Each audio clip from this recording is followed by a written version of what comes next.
হরে কৃষ্ণ। ভক্তরা মাতাজিরা, আমরা পৃথিবীতে সবাই সুখে থাকতে চাই। আমরা কেউ কিন্তু এক বিন্দু দুঃখে কেউ থাকতে পারছি না।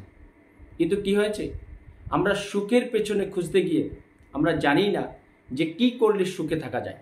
যার কারণে প্রতিনিয়ত আমাদের কি হচ্ছে, দুঃখ কখনো আমাদের পিছন ছাড়ছে না।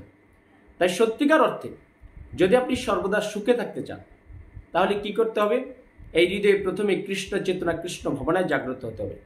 আগে জানতে হবে যে আমি কে, আমি কোথা থেকে এসেছি এবং আমার মৃত্যুর পরে কোথায় গমন হবে।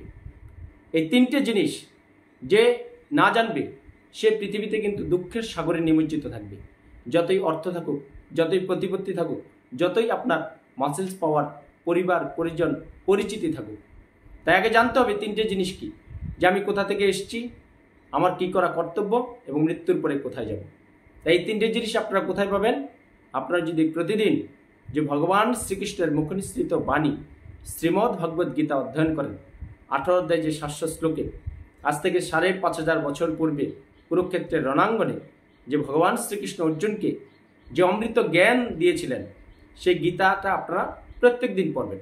যে ইস্কন প্রভুপাদের যে শ্রীমদ্ ভগবদ্ গীতা যথাযথ, যেটা 125টা কান্ট্রিতে 99 ভাষায় রচিত হয়েছে, তাই আপনি এনে গীতাটা পড়ুন, আপনার এই দুর্লভ মানব জীবনটাকে সার্থক করুন।